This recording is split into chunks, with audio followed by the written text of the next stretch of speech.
The wind carries something ancient here, something raw and untamed. The air tastes of salt and iron, of cold seas and smouldering hearth fires. The modern world dissolves, and in its place rise the grey granite cliffs of Scandinavia, the dark fjords cutting deep into a land of endless forests and long winters. This is where it all began. Not with a single raid, not with a single ship, but with centuries of quiet transformation in these silent northern valleys, where a people forged by ice and isolation would one day reshape the entire medieval world. Welcome to the world of the Vikings. Behind these weathered timber walls, beneath the turf roofs darkened by generations of smoke, a civilization took shape that defies every simple label history has tried to place upon it. They were raiders, yes, but they were also farmers who coaxed barley and rye from thin northern soil. They were warriors whose axes carved kingdoms from Northumbria to Sicily, but they were also poets whose intricate skaldic verses still echo through the centuries. They were explorers who touched the shores of North America 500 years before Columbus ever set sail, and they were lawmakers who gathered at open-air assemblies called Things to settle disputes and forge the earliest traditions of parliamentary governance. From these fjords, we will journey through the complete history of the Norse world. We will trace their origins in the Germanic Iron Age, when warrior aristocracies buried their chieftains in ships at Vendel and Valsgärde. We will witness the revolutionary moment when Scandinavian shipwrights perfected the clinker-built hull and the true keel, creating vessels that could cross open oceans and navigate shallow rivers alike. We will stand on the tidal island of Lindisfarne on that fateful June morning in 793, when Norse longships appeared from the mist and announced a new age to a stunned Christendom. But this story reaches far beyond raids and conquest. We will walk the bustling market streets of Hedeby and Birka, where Arabic silver dirhams changed hands alongside Baltic amber and Greenlandic walrus ivory. We will follow Varangian traders down the Dnieper and the Volga into the heart of the Byzantine and Abbasid worlds. We will cross the North Atlantic to Iceland, where Ingolfur Arnason built his homestead and where the Althing was founded in 930, one of the oldest parliaments on Earth. We will sail with Eric the Red to the glaciers of Greenland, and with Leif Erikson to the forests of Vinland. And we will witness the transformation, the slow, profound shift as the cross replaced the hammer, as Harold Bluetooth raised his great stone at Jelling, as the last great Viking king fell at Stamford Bridge in 1066. This is not merely a tale of rise and fall. It is the story of a people who permanently rewired the cultural foundations of Western civilization, whose words still live in the English language, whose legal traditions still echo in modern parliaments, whose genetic legacy stretches from Dublin to Kiev. This is the complete journey, from the first iron forged in Scandinavian bogs to the last saga written on Icelandic vellum. Every chapter advances the story forward, revealing how shipbuilding, religion, trade, law, and warfare interconnected as a single living system. If you find yourself drawn to these complete explorations of ancient civilizations, consider subscribing so that no chapter of this extraordinary story passes unseen. Each week, we bring you the full arc of a lost world, told from its earliest roots to its enduring legacy. Now let us begin our journey in the deep forests and iron-rich bogs of Scandinavia, where the seeds of the Viking Age were planted long before the first longship ever touched the open sea. Mist clings to the surface of a black lake. The water is still, perfectly still, reflecting a sky the color of hammered iron. Birch trees crowd the shoreline, their pale trunks rising like bones from the dark earth. Beyond them, ridgelines of granite and pine stretch toward a horizon that barely distinguishes land from cloud. This is Scandinavia in the 5th century of the Common Era, a world of long winters, brief summers, and silence deep enough to swallow centuries whole. Beneath the bog water, something waits. Iron ore, limonite deposits formed over millennia in the acidic marshlands, lies scattered through the peat like a gift buried by the earth itself. The peoples of this land have learned to harvest it. They rake the rust-colored nodules from shallow pools, dry them on stone platforms, and feed them into small clay furnaces banked with charcoal. Bellows wheeze, the temperature climbs. What emerges is spongy, impure bloom iron, but in the hands of a skilled smith working at a stone-lined forge, it becomes something transformative. It becomes axes for clearing forest. It becomes plowshares for breaking thin northern soil. It becomes weapons. The migration period, spanning roughly the 4th through the 6th centuries, reshapes the social fabric of northern Europe.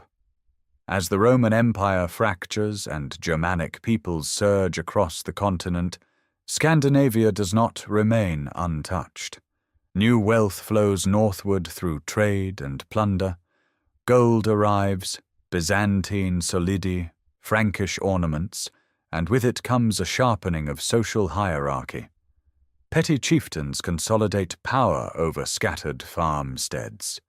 The strong house becomes the great hall. The successful raider becomes the ring-giver, the lord who binds warriors to his service through gifts of precious metal. By the middle of the 6th century, the Vendel period emerges in the fertile Mälaren Valley of eastern Sweden. At burial sites near the village of Vendel and at Valsgärde, chieftains descend into the earth inside wooden boats, surrounded by the instruments of their authority. Helmets of iron and bronze, their crests and eye guards stamped with images of mounted warriors and intertwined beasts, rest beside the dead. Shields, swords with pattern-welded blades, and the bones of sacrificed horses fill the hulls. These are not mere graves. They are statements of power projected into the afterlife. At Old Uppsala, 3 great mounds rise from the flat plain, monuments to kings or cult leaders whose names survive only in fragments of later tradition. The site functions as a ceremonial center where seasonal gatherings bring scattered communities together.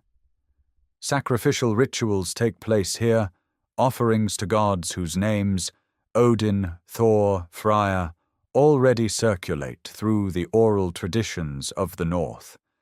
Carved stones on the island of Gotland depict ships, warriors, and scenes that echo the mythological narratives later preserved in the Eddas.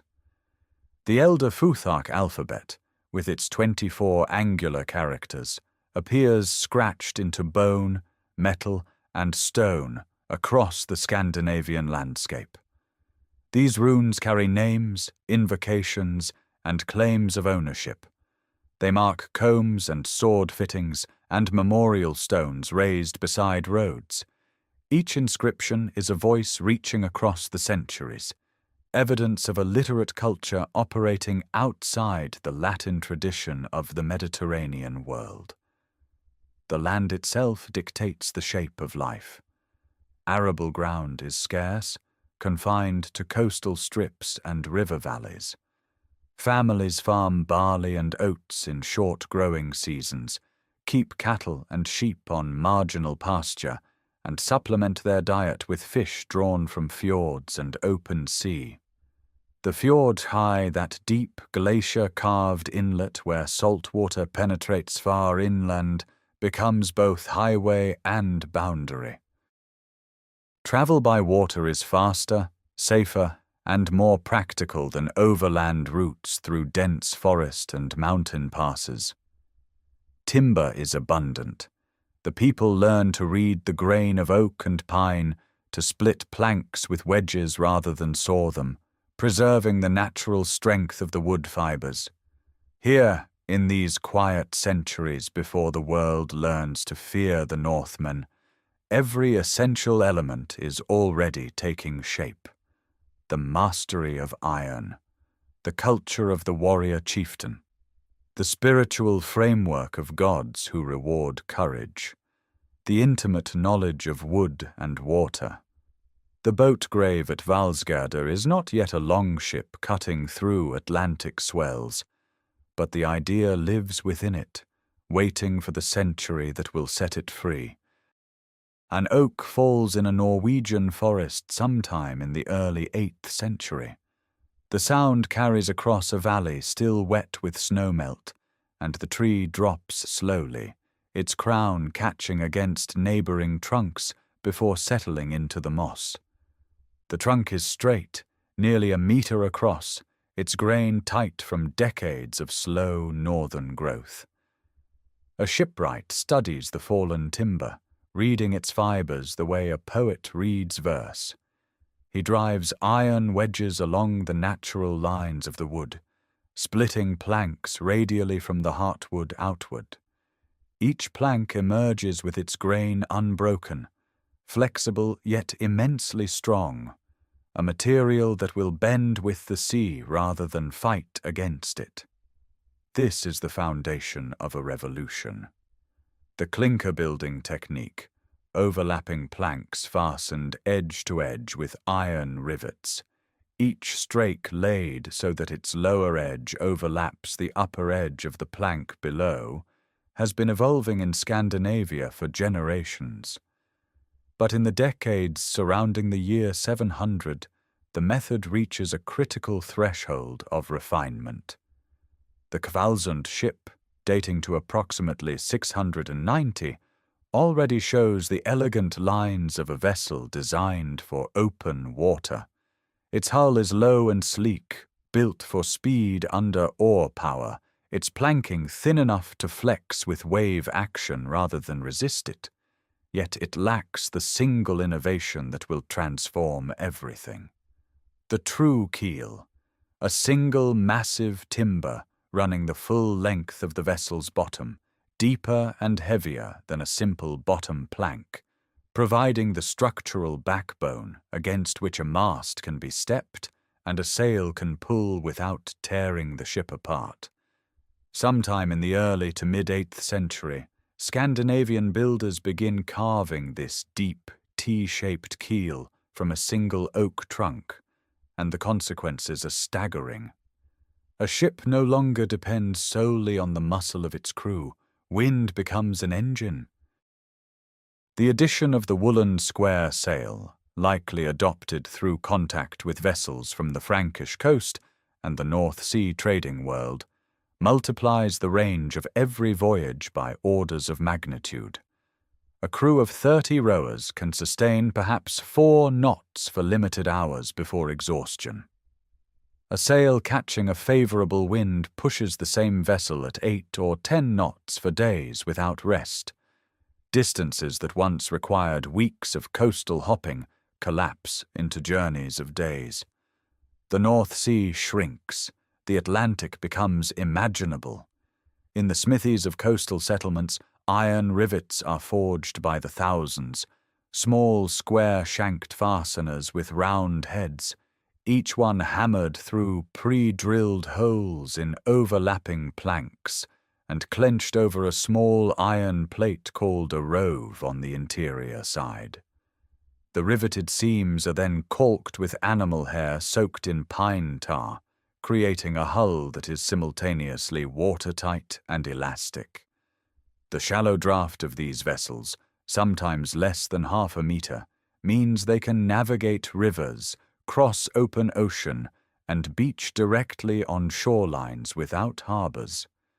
Evidence that these ships are already being used for aggressive purposes emerges from an unexpected place.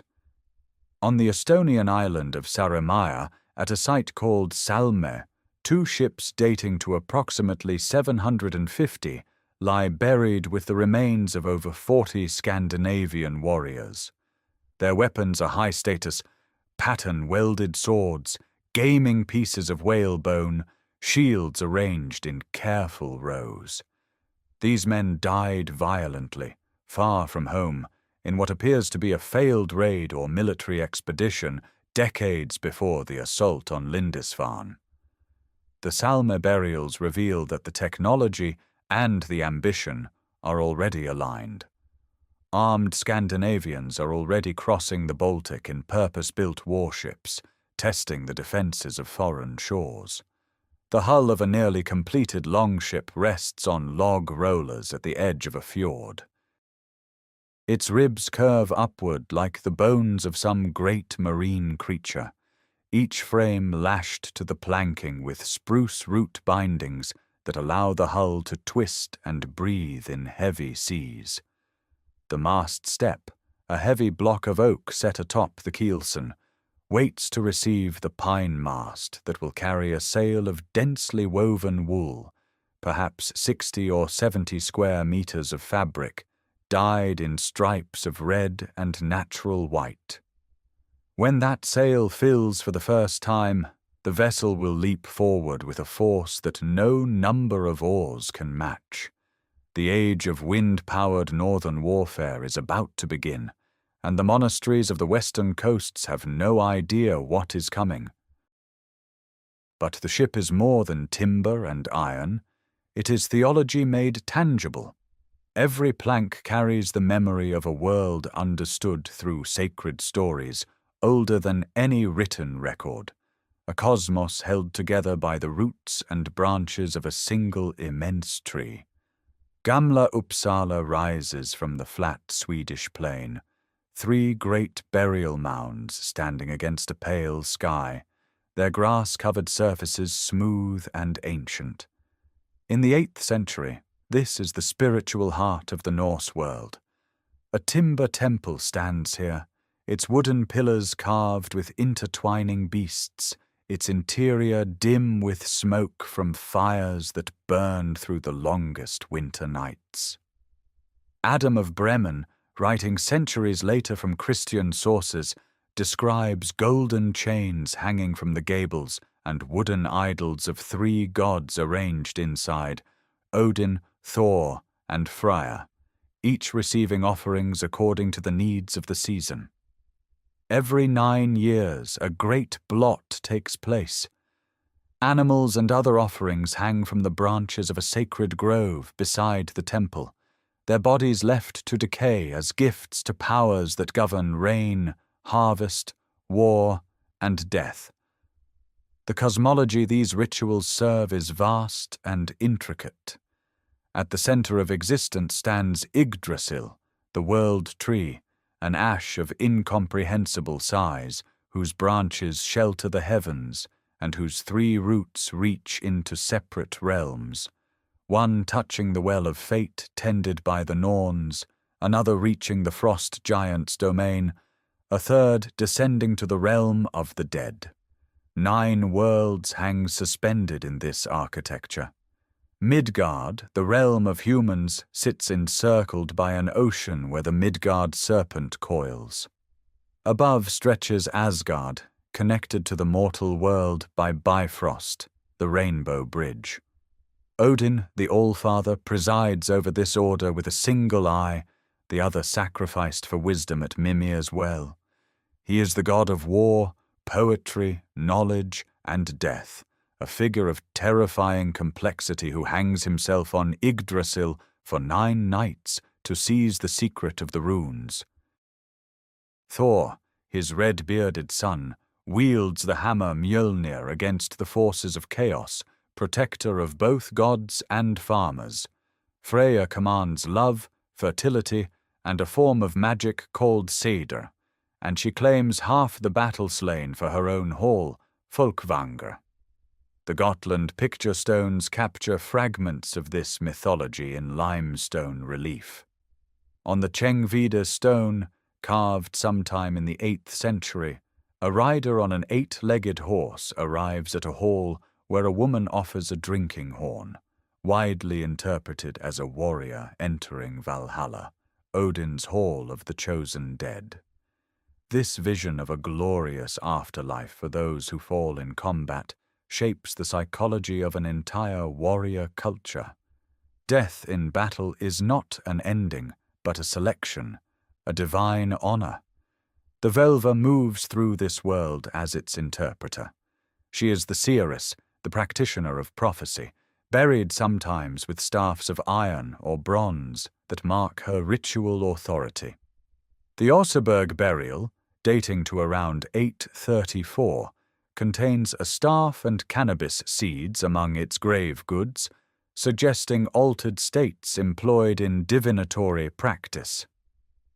The Velva's voice echoes through the Eddic poem Völuspá, a sweeping prophecy of creation and destruction composed in oral tradition long before its transcription in 13th century Iceland. Fate itself, Örlög, operates as an inescapable force in this belief system. The Norns sit at the base of Yggdrasil, weaving the destinies of gods and mortals alike. No amount of courage or cunning can alter what they have determined. This understanding does not breed passivity but its opposite, a fierce commitment to meeting one's fate with honor, since reputation is the only thing that survives death. The Havamal, another Eddic poem rooted in pre-Christian oral tradition, declares that cattle die, kinsmen die, but the fame of a dead person never dies. Bog deposits across Scandinavia and Denmark preserve the material evidence of these beliefs, weapons deliberately bent and cast into dark water, jewelry surrendered to unseen powers, animal bones arranged with ritual precision. At Skedemos, on the island of Öland, excavations reveal massive deposits of gold, weapons, and animal remains spanning centuries, offerings made at the boundary between the human world and something older and deeper. This is the faith that fills the sails now being raised along the fjords. It is a religion without scripture, without clergy in the Christian sense, without the separation of sacred and secular. Every feast is a ritual. Every voyage carries the weight of fate. Every death in battle opens a door. And the door opens on a morning in early summer, 793 years after the Common Era, on the 8th day of June. The island of Lindisfarne sits off the northeastern coast of Northumbria, connected to the mainland by a tidal causeway that vanishes twice each day beneath cold grey water. It is a place of deliberate isolation. For over a century, the monastery founded here by Saint Aidan in 635 has served as one of the great centres of Christian learning in the British Isles. Its scriptorium produces manuscripts of extraordinary beauty. Its treasury holds silver chalices, gold-leafed gospel covers, jeweled reliquaries accumulated through generations of royal patronage.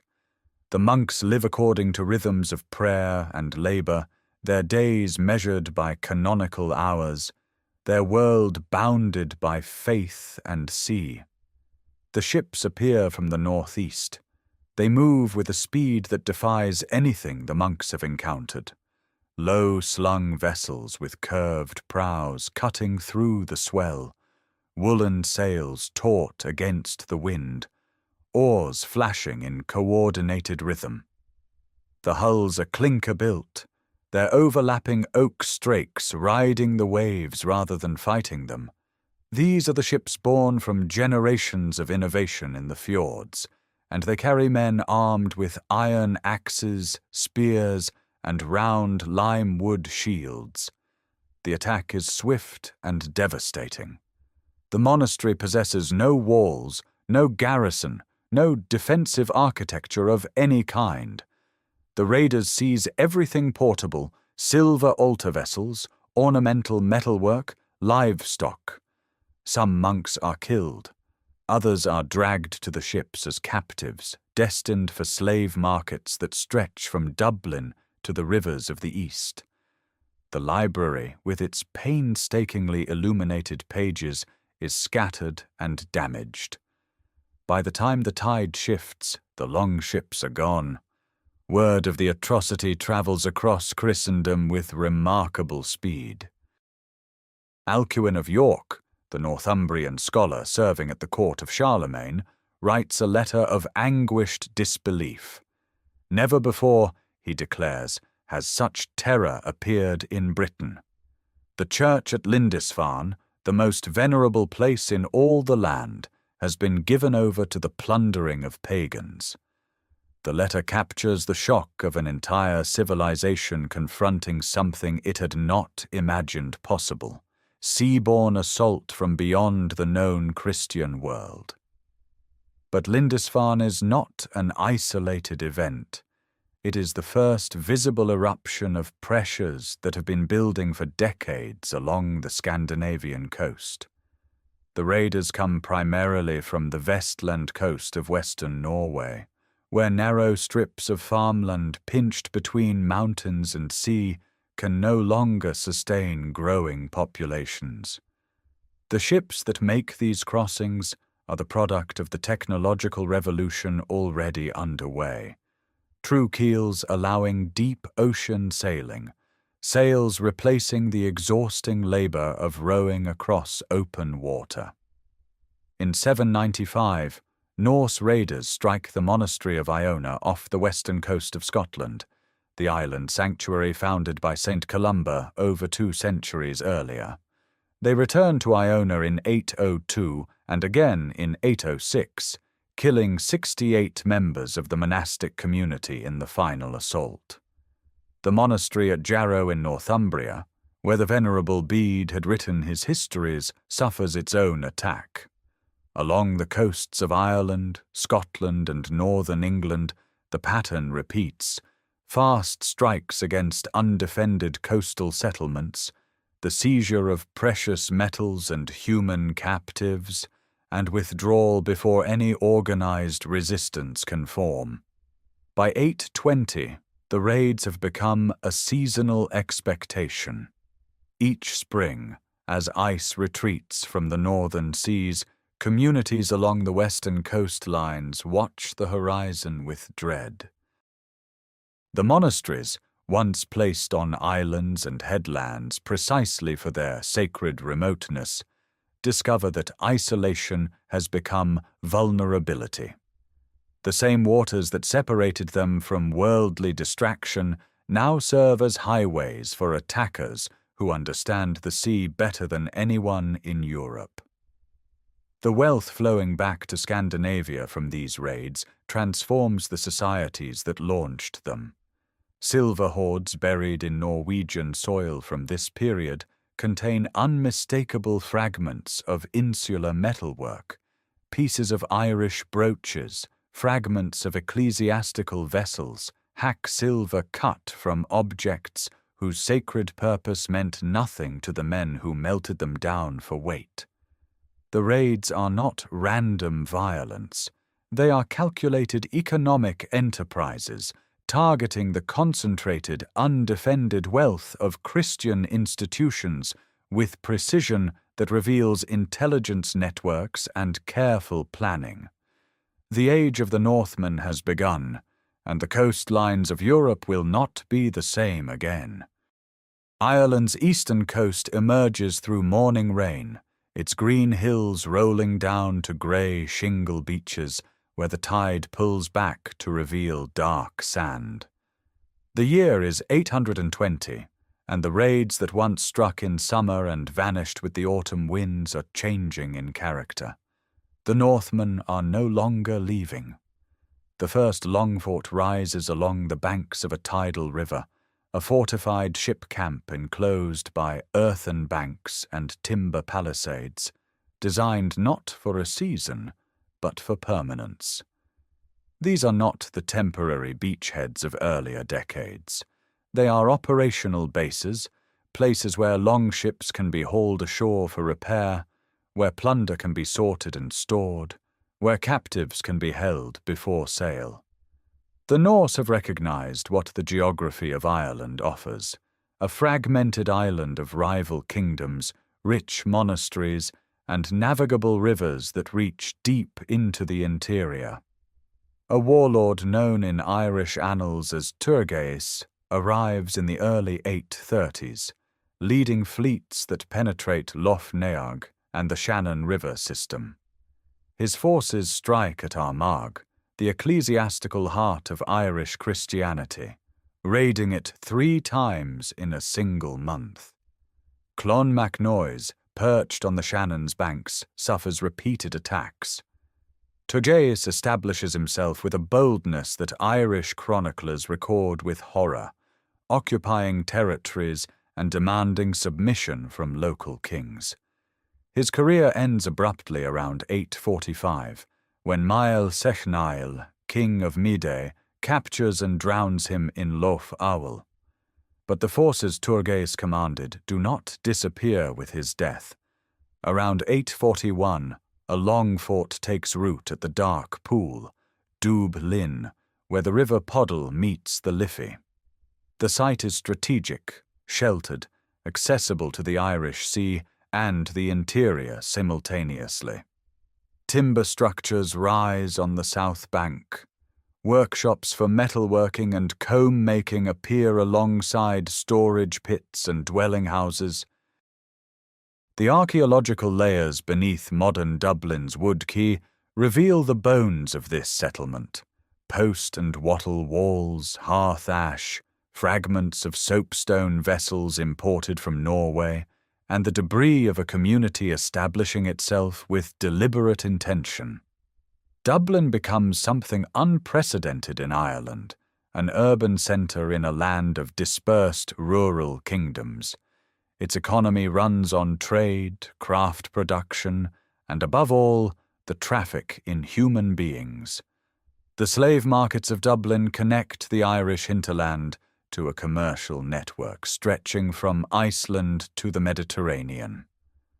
Captives taken in raids on Irish monasteries and settlements pass through Dublin's wharves, sold onward to buyers in Scandinavia, the Frankish lands, and eventually the Islamic world. The Irish word for a female slave, cumal, serves simultaneously as a unit of currency, revealing how deeply the trade penetrates the island's economy. The Norse presence provokes complex responses from Irish kingdoms. Alliances form between Norse and Irish leaders against mutual enemies. Marriages bind ruling families across the cultural divide. Irish kings hire Norse mercenaries, and Norse chieftains intervene in Irish dynastic disputes.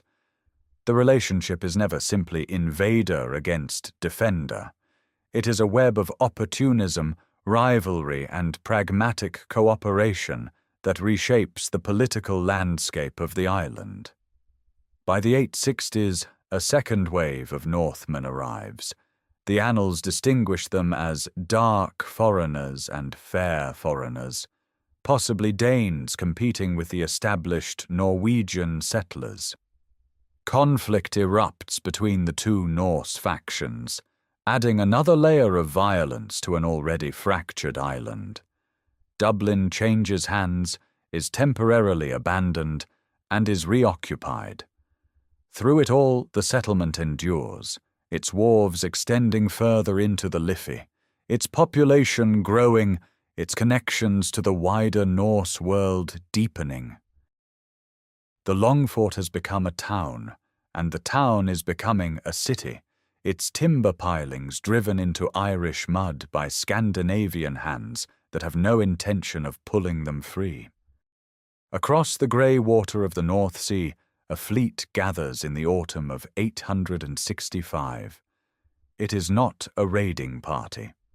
The scale is different: hundreds of ships, thousands of warriors drawn from Denmark and beyond, their intent not plunder but conquest.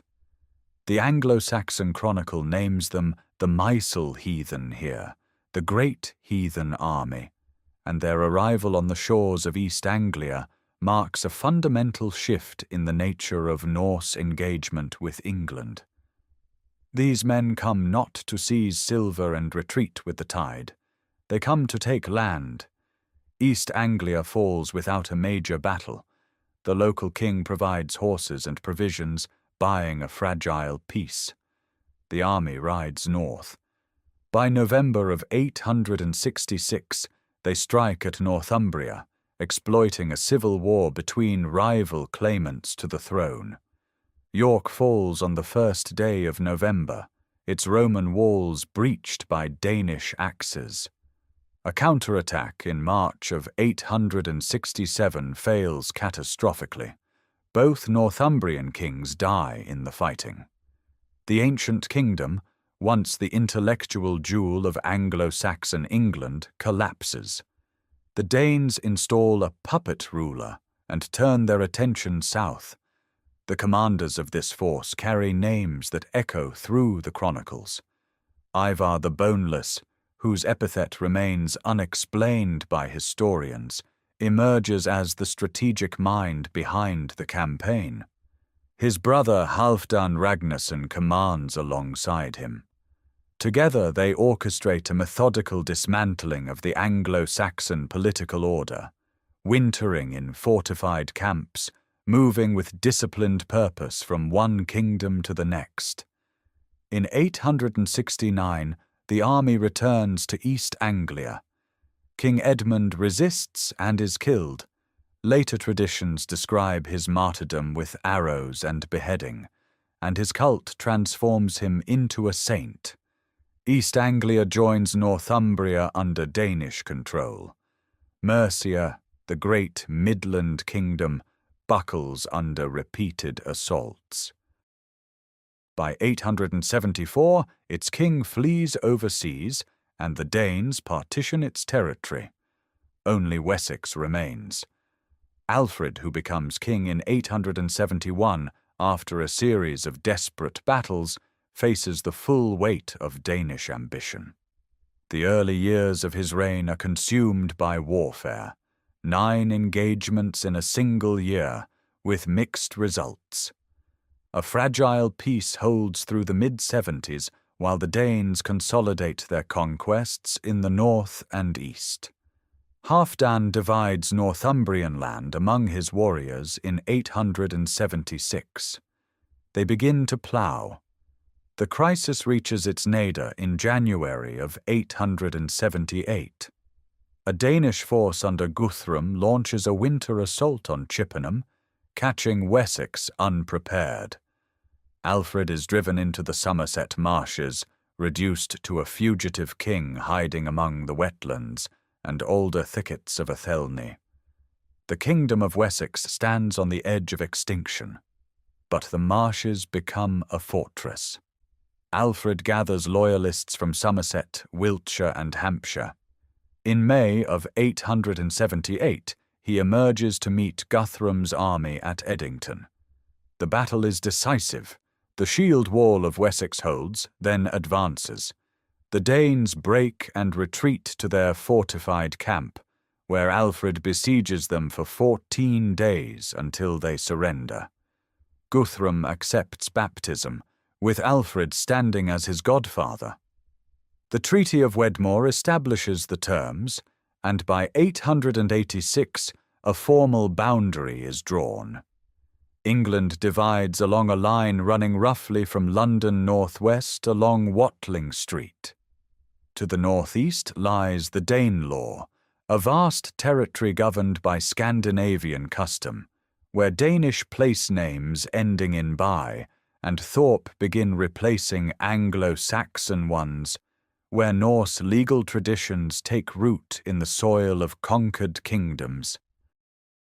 To the southwest, Wessex endures under Alfred, who begins fortifying towns, building a fleet, reforming his military, and laying the foundations for an eventual reconquest. The winter camps of the great heathen army leave their traces in the English earth. At Torksey and Repton, archaeologists uncover the outlines of massive defensive enclosures, the remains of warriors buried with their weapons, evidence of a military machine that operated with logistical sophistication across hostile territory for more than a decade. The army that landed in East Anglia as invaders has become a population of settlers, their swords exchanged for plowshares, their camps transformed into villages, their presence permanently woven into the fabric of English life. While Danish armies carve kingdoms from English soil, a parallel expansion unfolds along a different axis entirely. The eastern shore of the Baltic Sea opens onto a vast network of rivers that reach deep into the continental interior, and it is Swedish Scandinavians who read this landscape as an invitation. Their story begins not in the late 9th century, but decades earlier, in the middle of the 8th, when the first Norse traders establish a foothold at the mouth of the river Volkhov. Staraya Ladoga rises on the riverbank around 750, a modest settlement of timber buildings with birch bark insulation and earthen floors. Archaeological layers reveal Scandinavian oval brooches lying beside Slavic pottery and Finnish bone carvings.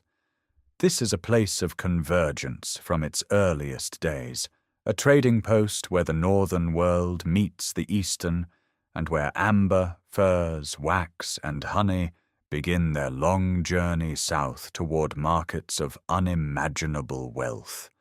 The rivers are the key. The Volkhov flows into Lake Ladoga. The Lovat and the Dnieper carve corridors southward toward the Black Sea and Constantinople. The Volga bends eastward toward the Caspian and the territories of the Abbasid Caliphate. These waterways demand a different kind of vessel than the ocean-going longship. The Scandinavians who navigate them use shallower, lighter craft that can be hauled overland at portage points where one river system ends and another begins. At the deeper rapids, crews drag their boats across rocky ground for miles, vulnerable to ambush, exposed to the steppe, yet driven forward by the promise of silver. And silver flows north in astonishing quantities. Arabic dirhams minted in Baghdad, Samarkand, and Tashkent travel through Varangian hands into the Baltic world. The island of Gotland becomes a vault. Hoards buried beneath Swedish farmland contain thousands of these coins, their Kufic inscriptions recording a commercial relationship that stretches across 4,000 kilometers of river, steppe, and desert. The Spillings hoard alone, discovered on Gotland, contains over 67 kilograms of silver, much of it in dirham form, testimony to the staggering volume of Eastern trade. The primary chronicle, compiled centuries later, records that around 862, a Varangian leader named Rurik establishes authority at Novgorod. The account is layered with later political mythology, but the archaeological record confirms a significant Scandinavian presence in the region during this period. From Novgorod, Varangian influence extends southward. Kiev, situated on the Dnieper's high western bank, becomes a strategic stronghold controlling the river route to Constantinople. The people who emerge from this fusion of Norse warriors and Slavic populations become known as the Rus, a name whose precise origin remains debated, but whose legacy shapes the identity of nations. The trade goods tell the story with precision. Scandinavians bring swords, amber, and captive slaves southward. They return with silk, spices, glass beads, and above all, silver. The Arab traveller Ibn Fadlan, encountering Rus merchants on the Volga in 921, describes tall men tattooed from fingertips to neck, each carrying an axe, a sword, and a knife, their women wearing neck rings of gold and silver whose size reflects their husbands' wealth. His account preserves details of a ship burial conducted on the river bank, a ceremony of fire and sacrifice that echoes practices known from Scandinavian homelands transplanted onto foreign soil. The Varangian roads east represent something distinct from the western raids. This is commerce as much as conquest, a network built on negotiation, portage labor, and the patient accumulation of wealth through exchange. The rivers of Eastern Europe become arteries connecting the cold forests of the north to the warm markets of the Mediterranean and the Islamic world, and the Scandinavians who travel them carry the seeds of states that will long outlast the Viking Age itself. Far to the west, beyond the Shetlands and the Faroes, where Norse settlers have already planted their farms, a volcanic island rises from the North Atlantic like a dark fist of basalt and ice. Steam curls from fissures in black lava fields. Glaciers grind slowly across highland plateaus. Rivers milky with glacial silt cut through valleys carpeted in moss and dwarf birch. This is Iceland, and in the early 870s of the Common Era, it stands almost entirely uninhabited, a landscape of raw geological violence and startling silence. The forces that drive Norwegians toward this remote shore are rooted in political upheaval at home. Around 872, after the Battle of Hafrsfjord on Norway's southwestern coast, a chieftain named Harald Fairhair consolidates power over the petty kingdoms of western Norway, with a ruthlessness that leaves defeated rivals facing a stark choice: submit or leave. Many choose to leave. They load their families, livestock, iron tools, and seed grain onto broad-beamed knarrs and sail into the open Atlantic, navigating by the sun's noon height, the flight patterns of seabirds, and the color of the water beneath the hull. The Landnámabók, the medieval book of settlements, records that Ingolfur Arnarsson arrives around 874, casting his high-seat pillars overboard as he approaches the coast, letting the currents carry them to shore as a sign of where the gods wish him to settle. They wash up in a bay where geothermal steam rises from the earth, and he names the place Reykjavik, the Bay of Smokes. Turf longhouses begin to rise along the shoreline, their walls cut from the dense Icelandic sod, their timber frames built from precious driftwood and the limited birch forests that will be stripped bare within generations. The settlement accelerates rapidly. Within 60 years, nearly every habitable valley and coastal strip is claimed. Chieftains known as Godar establish local authority, each maintaining a hof for religious observance and a network of free farmers who owe them allegiance in exchange for legal advocacy. There is no king. The memory of Harald Fairhair's tyranny burns too fresh for these settlers to accept centralized rule. Instead, they build something unprecedented. In 930, chieftains from across the island gather at Thingvellir, a dramatic rift valley where the North American and Eurasian tectonic plates pull visibly apart, exposing walls of dark stone that form a natural amphitheater. Here, at the foot of the Lögberg, the Law Rock, a man called the Law Speaker stands and recites the law from memory, 1/3 of the entire legal code each summer, cycling through the complete body of legislation over 3 years. This is the Althing, a general assembly where disputes are arbitrated, alliances forged, marriages arranged, and sentences pronounced. It is among the oldest parliamentary institutions in the world. The landscape of Thingvellir itself seems chosen for symbolic weight. The river Uxara flows through the rift, its clear water running past the booths where each chieftain's household camps during the 2-week assembly. Smoke from cooking fires drifts across the lava plain. The sound of legal argument carries across still water. No fortress walls surround this place. No throne dominates the gathering. Authority rests in the spoken word, in precedent, in the collective memory of a community that has chosen law over lordship. The Icelandic Commonwealth that emerges from this founding moment is a society without a monarch, governed by a network of roughly 39 godar, whose power depends on the voluntary loyalty of free farmers. It is imperfect, prone to feuds that the sagas will later immortalize in blood-soaked detail. But it represents a remarkable political experiment, a Norse society that takes the ancient Scandinavian tradition of the Thing assembly and elevates it into the sole governing institution of an entire island nation.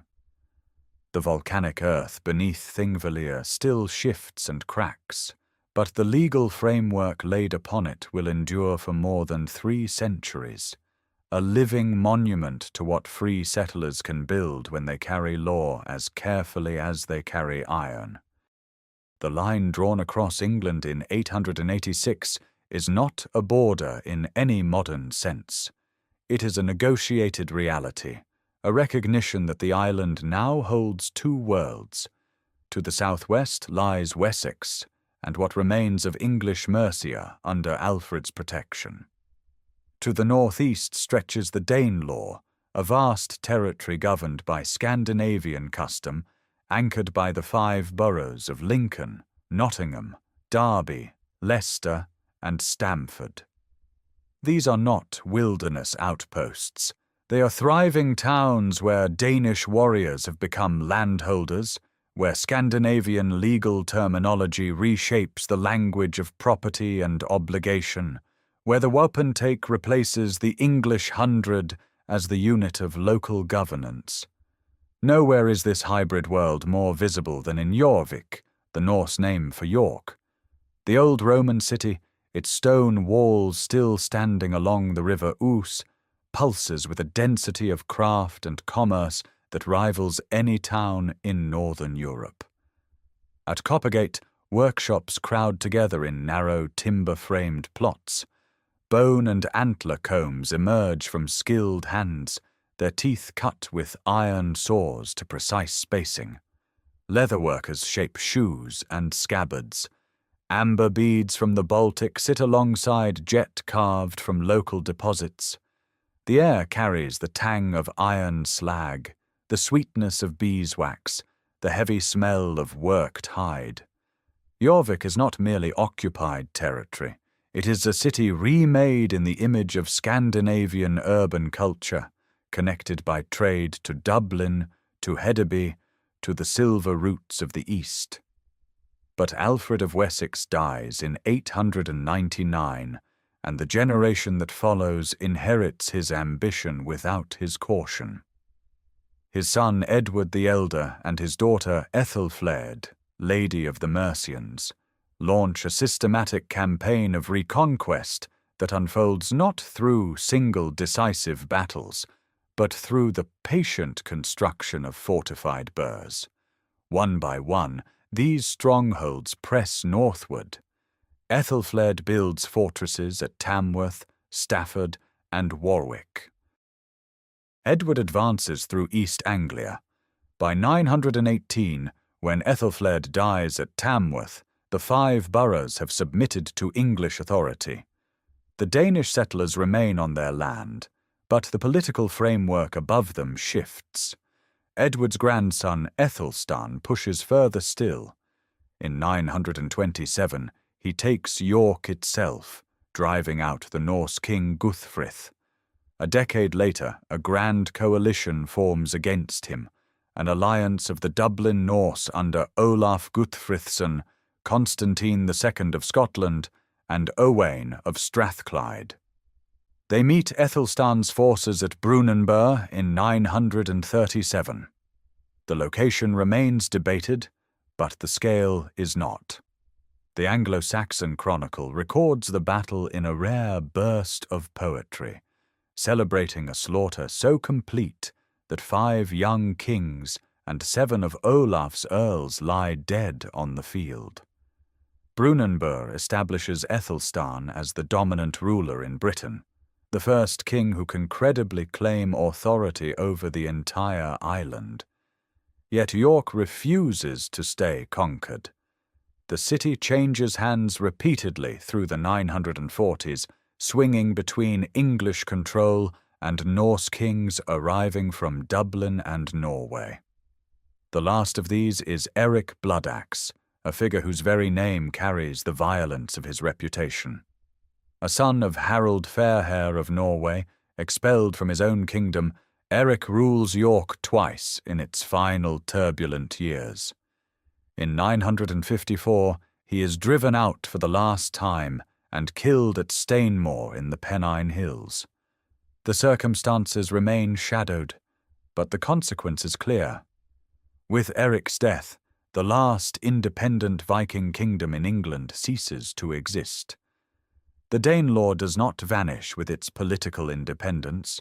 Its legal customs, its field patterns, its place names ending in by and thorpe, its personal names and social structures persist in the soil and speech of northern and eastern England for centuries.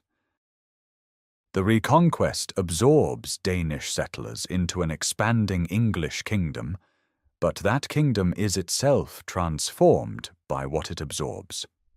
The England that emerges by the mid-10th century is not the England that existed before 865. It is something new, forged in the long friction between Saxon and Dane, carrying the imprint of both traditions in its laws, its language, and the very names of its villages and streets. The Western Ocean has no end that any Norseman of the 9th century can name with certainty.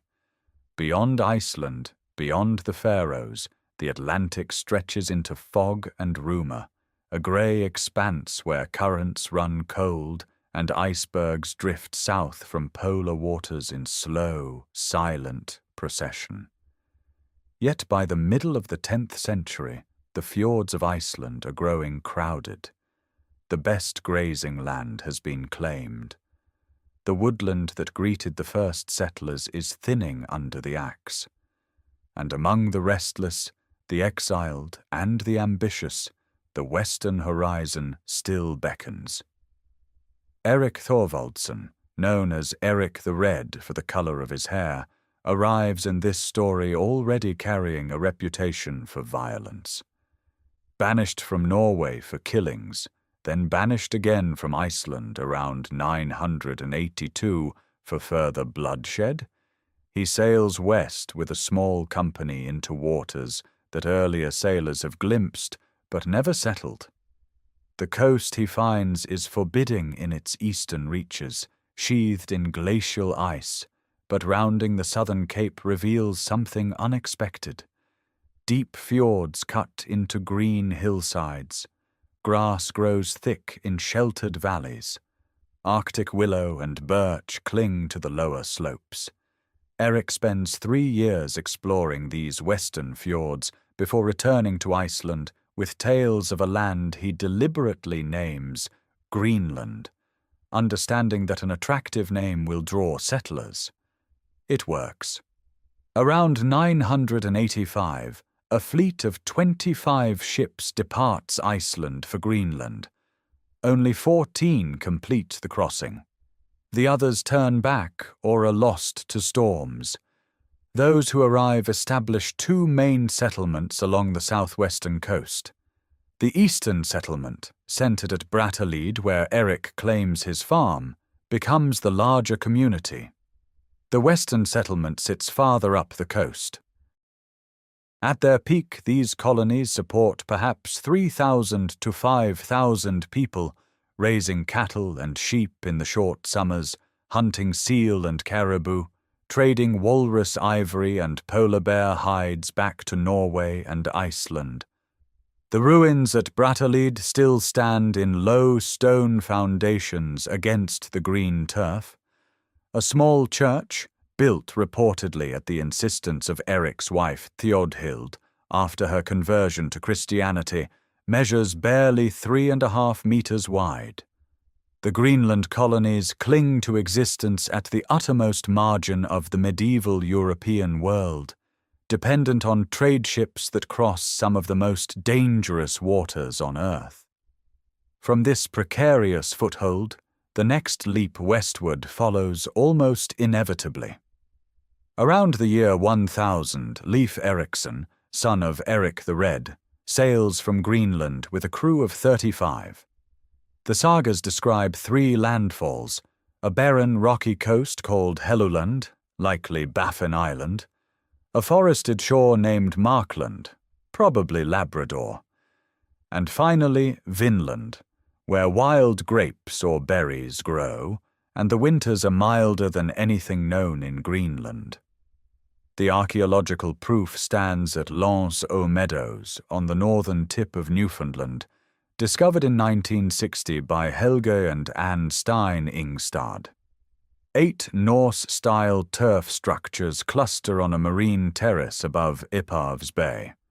Iron rivets, a bronze cloak pin, a spindle whorl, and the remains of a small iron smithy confirm European presence. Butternuts found at the site do not grow north of New Brunswick, indicating the Norse explored considerably farther south.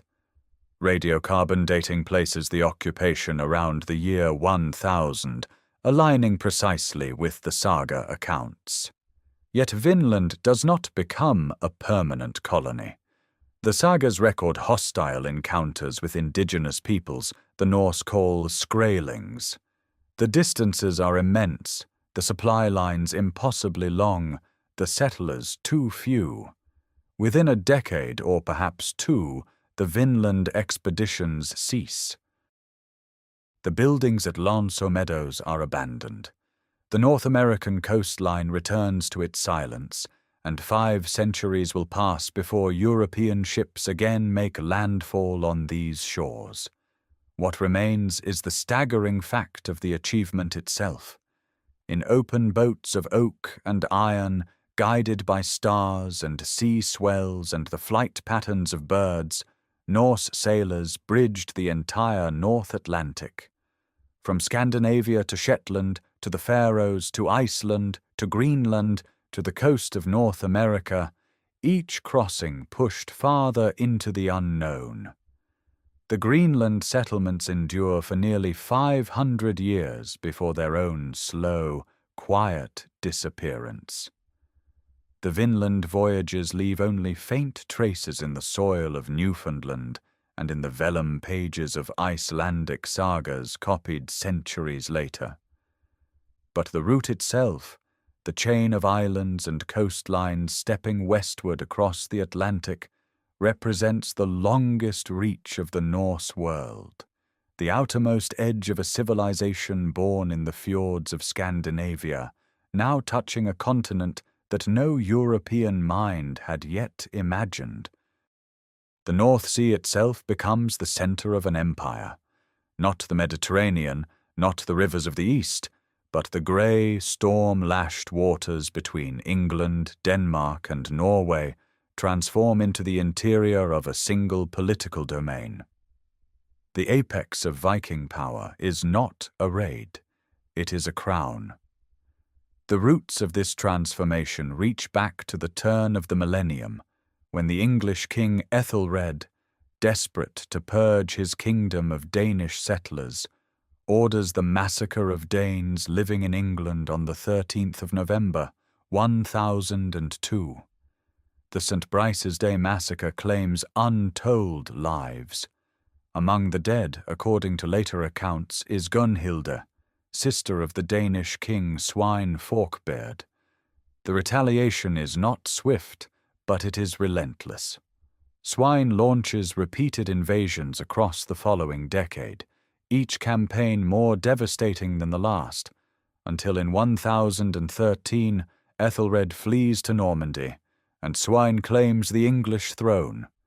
He rules for only 5 weeks before his death at Gainsborough in February of 1014. The crown passes to his son. Nut is perhaps 18 years old when he first claims England, but the path is not immediate. Ethelred returns, and after Ethelred's death, his son Edmund Ironside fights Cnut to a standstill. The two divide England at the Treaty of Alney in 1016. When Edmund dies weeks later, Cnut inherits the whole kingdom. The coins minted in his name at Winchester show a young ruler wearing the diadem of an English king, his image stamped in silver with Latin inscriptions. The Viking warlord becomes a Christian monarch. Winchester serves as the seat of power. The great stone cathedral rises above the old wooden halls, and Nut governs England not as a foreign conqueror, but as a legitimate sovereign, confirming English laws, patronizing English churches, and marrying Emma of Normandy, the widow of Ethelred himself. The political calculation is precise. By 1018, Denmark falls under his authority following his brother Harald's death. By 1028, he drives King Olaf Haraldsson from Norway, adding a third kingdom to his dominion. The North Sea Empire stretches from the frozen coasts of northern Norway to the chalk cliffs of southern England. Roskilde and Winchester stand as twin capitals connected by sea routes that Norse sailors have mastered for generations. The same waters that carried raiders now carry royal messengers, tax revenues, and ecclesiastical correspondence. Nut travels to Rome in 1027, attending the coronation of the Holy Roman Emperor Conrad II, negotiating trade concessions for English and Danish merchants, and securing reduced tolls for pilgrims crossing the Alps. He writes a letter home to his English subjects describing his achievements, a document preserved in later chronicles that reveals a ruler fully integrated into the Christian European order. The empire holds together through the force of one man's political genius. Nut appoints earls to govern in his absence, balances English and Danish interests, and maintains a standing military force of household warriors, funded by the Heregeld tax. The great stone churches rising at this time in Denmark mirror the architectural ambitions of the English kingdom, stone replacing timber as the material of permanence and legitimacy. But the architecture of empire proves more fragile than its churches. Nut dies at Shaftesbury on the 12th of November, 1035, and the edifice fractures immediately. His sons Harold Harefoot and Harthacnut divide the inheritance, quarrelling over England while Norway slips away entirely under the restored native dynasty of Magnus the Good. Harold Harefoot dies in 1040. Harthacnut, the last Danish king of England, collapses at a wedding feast in Lambeth on the 8th of June, 1042, and the English crown passes to Edward, later called the Confessor, son of Ethelred. The Danish line ends not in battle but in the sudden silence of a banquet hall. The North Sea Empire endures for barely 2 decades, yet it represents the highest political achievement of the Viking world, the moment when Norse power operates not from the margins but from the very throne rooms of European kingship. The sea that once carried longships laden with plunder now carries the memory of a dominion that briefly unified 3 kingdoms under a single will, a fleeting architecture of power written in silver coins and stone foundations before dissolving back into the cold northern waters from which it arose. The oak lies in the shipyard at Roskilde, split along the grain with iron wedges, each strake shaped not by sawing but by cleaving, following the natural fibers of the wood so that the finished plank retains a strength no cutboard can match.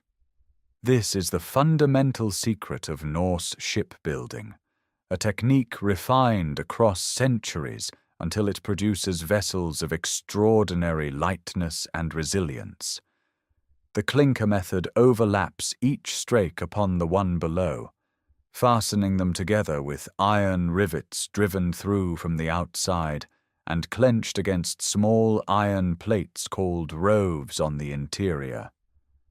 The hull grows upward from the keel like a ribbed cage, flexible enough to twist with ocean swells rather than resist them, a philosophy of construction that treats the sea not as an enemy to be defeated, but as a force to be absorbed.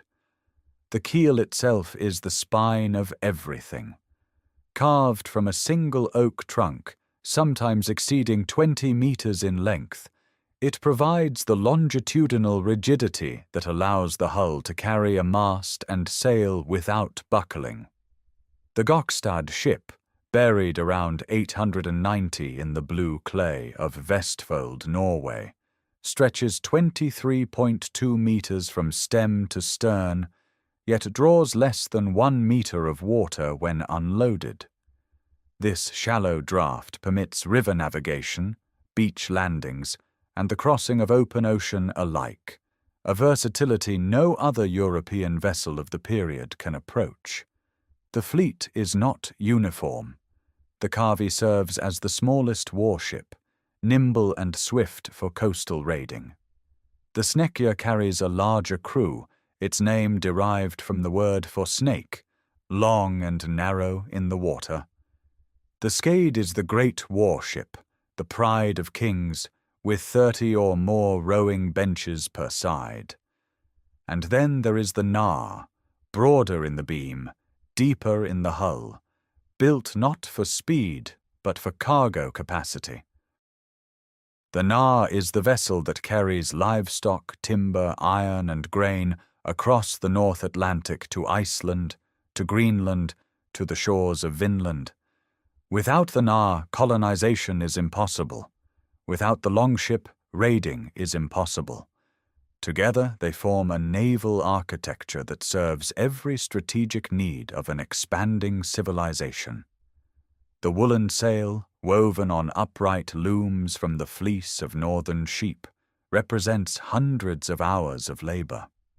A single sail for a large vessel requires the wool of perhaps 200 animals, spun, woven, and treated with animal fat or pine tar to resist water absorption.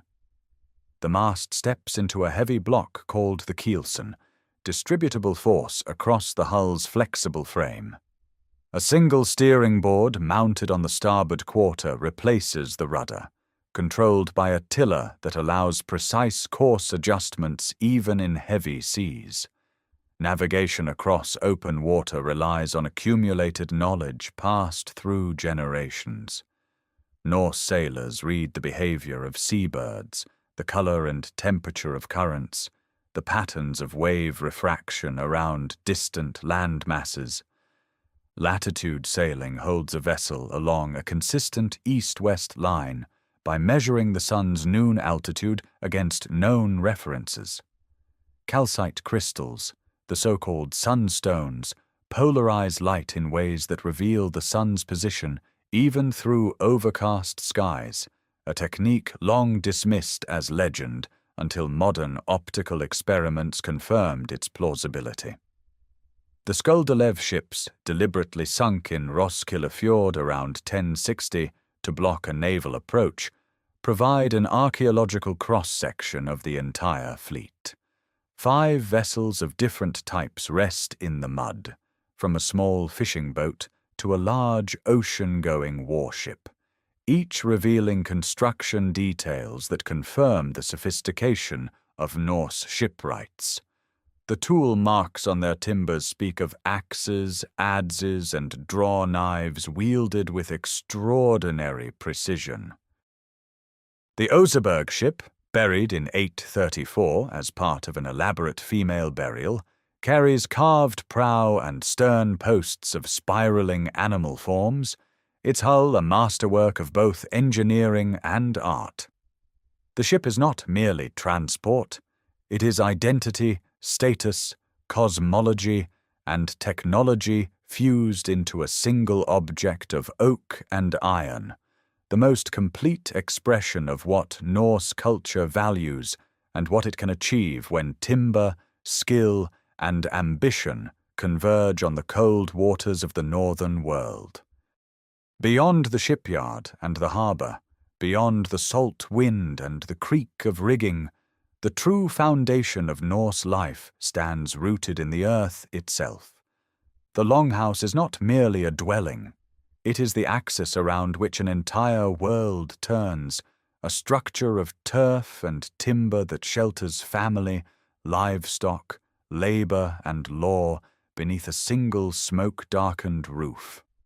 At Borg in the Lofoten Islands of northern Norway, the largest known Viking Age longhouse stretches 83 meters along a wind-swept ridge overlooking the sea.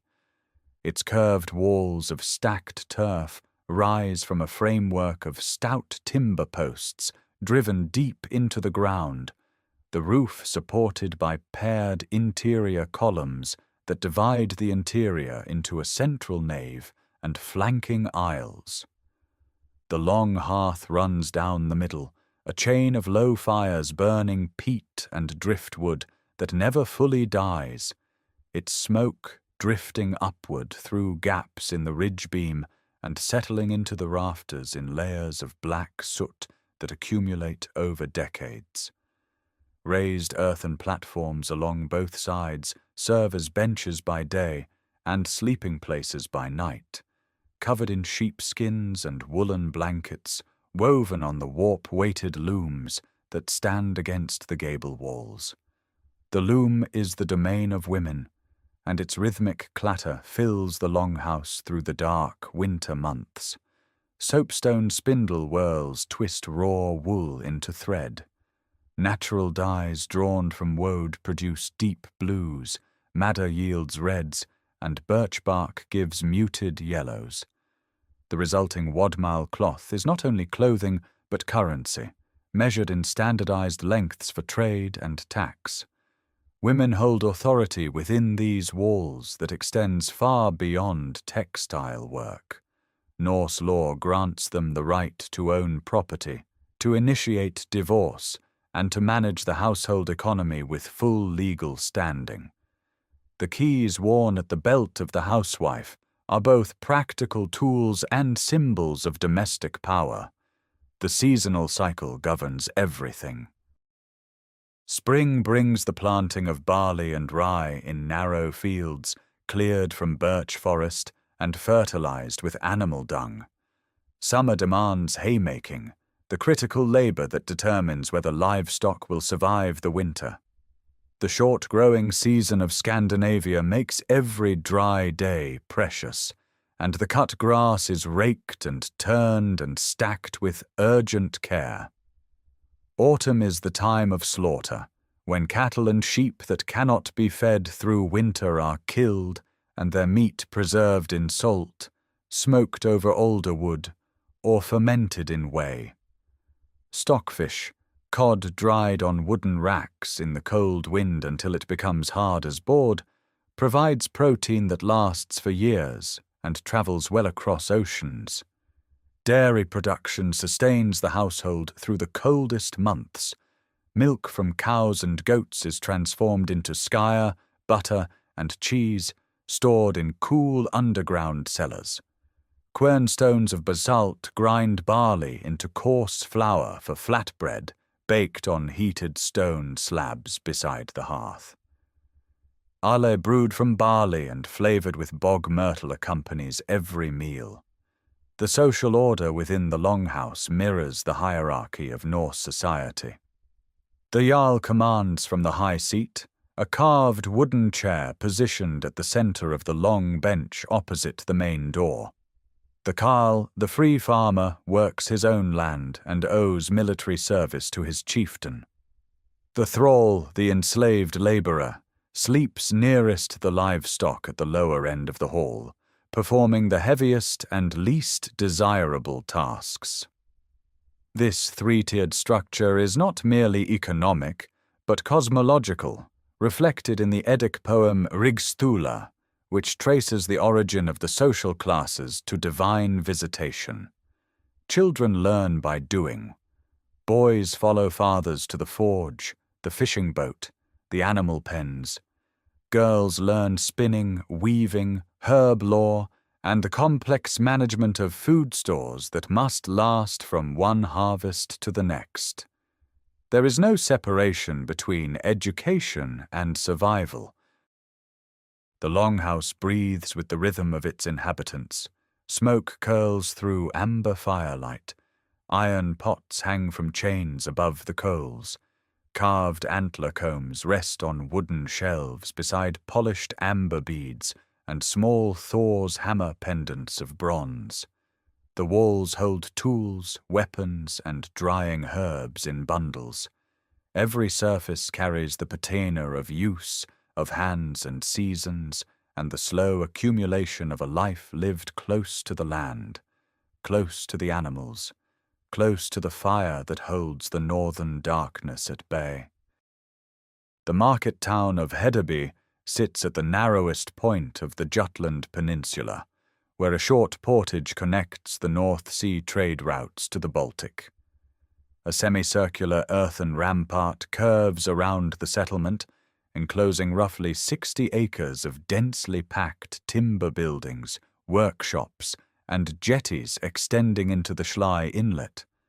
Approximately 1,500 people live within these walls at the town's peak in the 10th century, making it one of the largest urban centers in all of Scandinavia. The air carries the smell of tar, smoked fish, and the acrid tang of metalwork. Along the plank-paved streets, merchants spread their goods on wooden tables and woven cloth, and the currency that moves between their hands tells the story of a world far larger than any single fjord. Silver is the blood of this economy. Not minted coins alone, but hack silver, fragments of arm rings, chopped ingots, and cut-up brooches weighed on small folding balance scales with lead or bronze weights. Value is measured by mass, not by face. An Arab dirham minted in Samarkand or Baghdad carries no more authority here than its weight in silver. Thousands of these dirhams flow northward along the river routes of Eastern Europe, payment for furs, wax, honey, and human beings.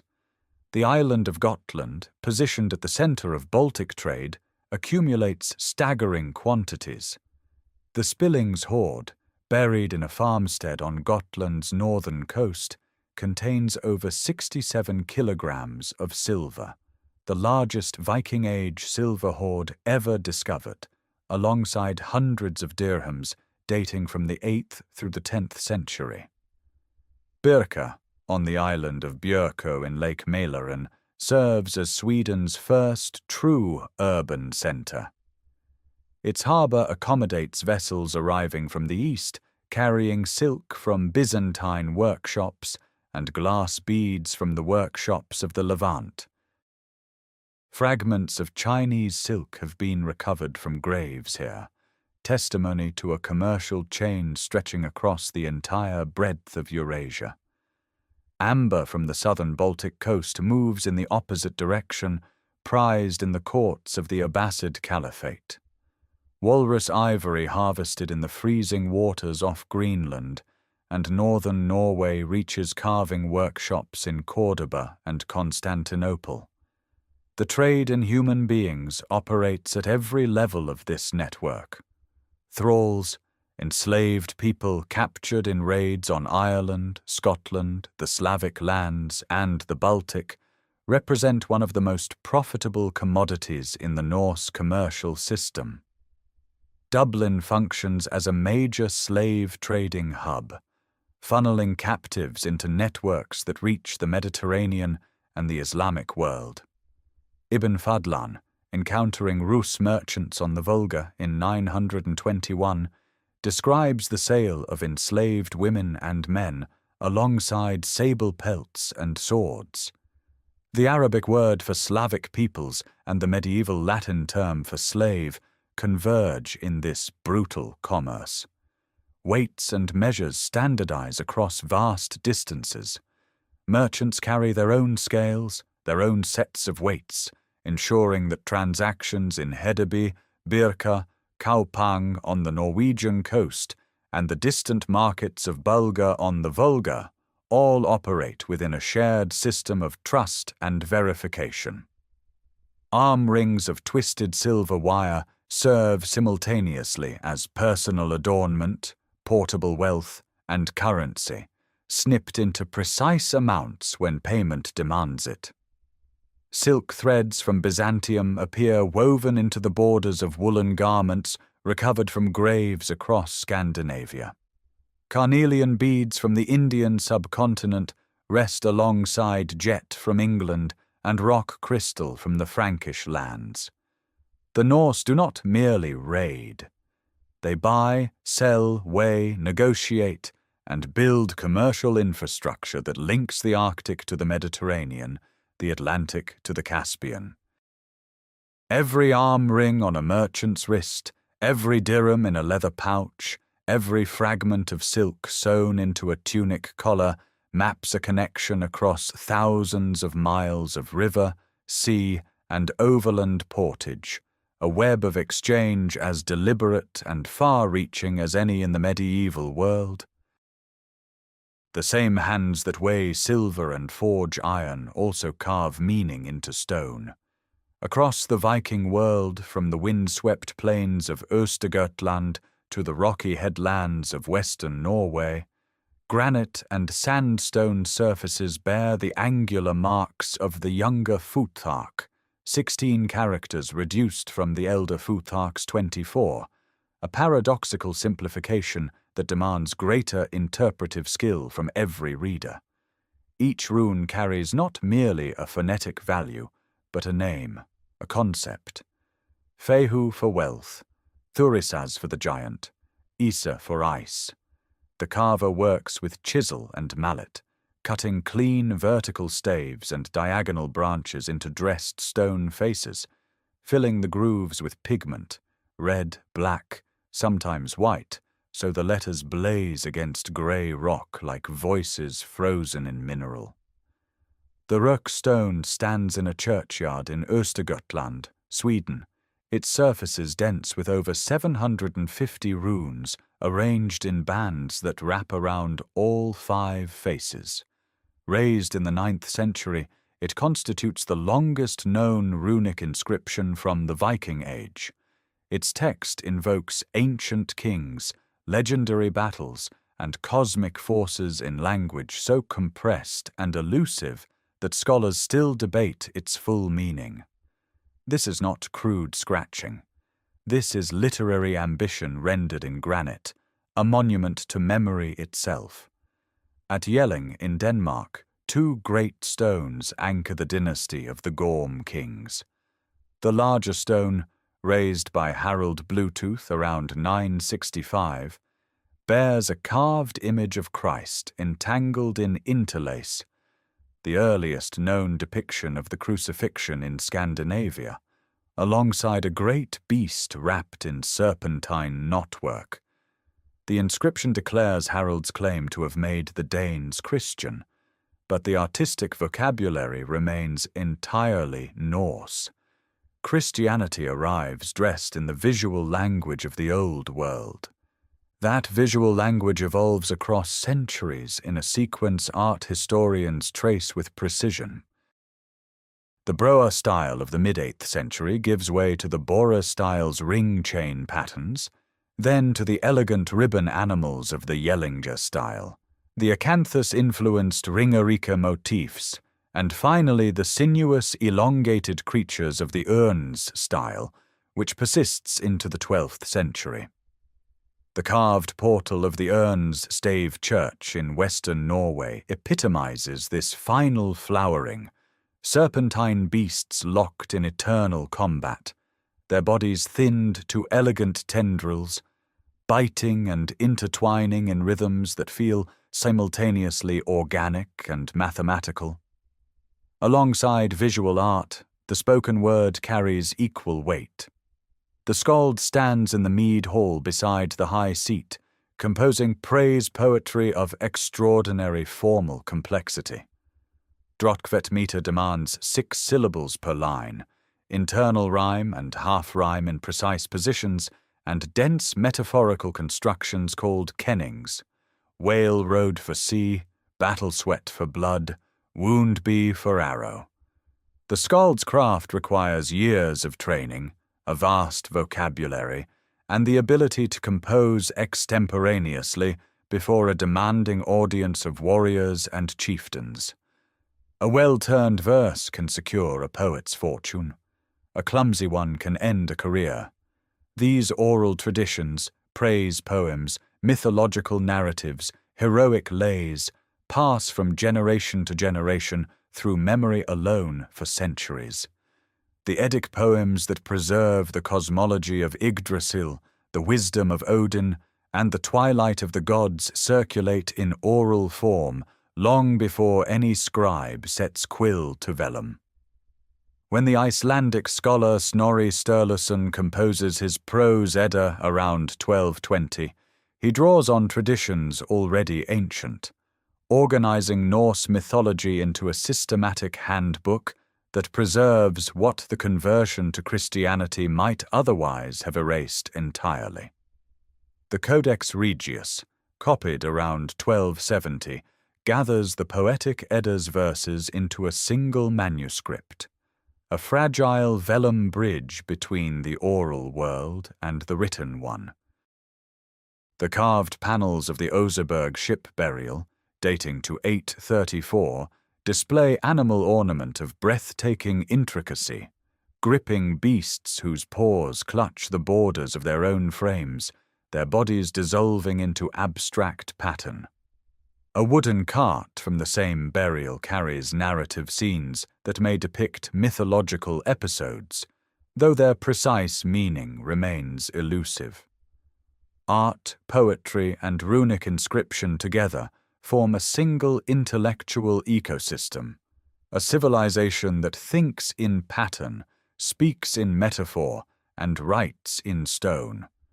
The same civilization that thinks in pattern and speaks in metaphor also kills with precision. The warrior culture of the Norse is not the chaotic berserker frenzy of later legend, but a disciplined system of organized violence, refined across centuries and ultimately formalized in stone, iron, and geometric earth. A sword blade from the 10th century, recovered from a Norwegian grave, reveals the technique known as pattern welding. Twisted rods of iron and steel are forge-welded together, folded and hammered flat, producing a blade whose surface shimmers with serpentine patterns when polished. The technique demands extraordinary metallurgical skill. By the late Viking Age, Frankish-made blades bearing the inscription Ulfbert appear across Scandinavia, their crucible steel edges superior to anything produced locally. Norse warriors prize these weapons above almost all possessions, naming them, passing them through generations, burying them alongside their owners. The full panoply of a wealthy Norse fighter includes a double-edged sword, a broad-bladed axe, a thrusting spear with an ash shaft, and a round shield of lime wood, approximately 1 meter in diameter, its iron boss protecting the grip hand. Chainmail, constructed from thousands of interlocking iron rings, is rare and expensive, a status marker reserved for jarls and their closest retainers. The Geirmundbu helmet, discovered in a 10th century burial in Ringerike, Norway, remains the only complete Viking Age helmet ever found. Its rounded iron cap with a spectacle-shaped face guard bears no horns whatsoever. On the battlefield, Norse forces fight in the shield wall, the Skjaldborg, a tight formation where overlapping shields create a continuous barrier. Spears thrust over and between the shields, while axes hook enemy rims downward, opening gaps for the killing stroke. Feigned retreats draw opponents out of formation, a tactic recorded at multiple engagements. The Berserker tradition, warriors said to fight in ecstatic fury without armor, appears in saga literature and skaldic verse, though its precise nature remains debated. What is certain is that Norse armies operate with coordination and tactical discipline that stun their opponents across Europe. The most dramatic evidence of this military sophistication lies in the earth itself. Around 980, Harald Bluetooth orders the construction of a series of ring fortresses across Denmark. The Trelleborg fortress on western Zealand displays astonishing geometric precision. A perfectly circular rampart, 134 meters in internal diameter, encloses 16 longhouses arranged in 4 symmetrical quadrants. Each longhouse measures precisely 29.5 meters in length. The cardinal axes align with the compass points. The mathematical regularity implies centralized planning, standardized measurement, and a royal authority capable of mobilizing enormous labor forces. Similar fortresses at Fierkat, Aggersborg, and Nonnebakken follow the same geometric principles, though Aggersborg dwarfs the others with an internal diameter of 240 meters. These are not frontier defenses against external enemies. Their placement deep within Danish territory suggests they serve as military barracks, administrative centers, and instruments of royal control over a newly unified kingdom. The Leidanger system underpins this military infrastructure. A naval levy organized by coastal districts, the Leidanger obligates free landowners to supply ships, crews, and provisions for royal campaigns. Each district is responsible for equipping and manning a specific vessel. The system transforms the scattered settlements of Scandinavia into a mobilizable naval force of remarkable scale, capable of projecting power across the North Sea and the Baltic simultaneously. The ring fortresses endure for barely a generation. After Harald Bluetooth's death around 986, they fall into disuse, their precise purpose perhaps too closely tied to one king's vision. But the military system they represent, disciplined, centralized, geometrically ordered, reveals a civilization far removed from the raiding bands of 2 centuries earlier. The Norse have evolved from coastal pirates into state builders whose capacity for organized warfare rivals any power in contemporary Europe. At Jelling, in the heart of Jutland, 2 massive burial mounds rise from the flat Danish landscape like the shoulders of sleeping giants. Between them stands a granite stone nearly 2.5 meters tall, its 3 faces carved with images that announce a revolution. On one face, a great beast writhes in interlace, tangled with a serpent in the old style. On another, the figure of Christ appears, arms outstretched, bound not to a Roman cross, but to a web of knotwork that belongs to centuries of Norse artistic tradition. The inscription declares that Harald, king of the Danes, made the Danes Christian.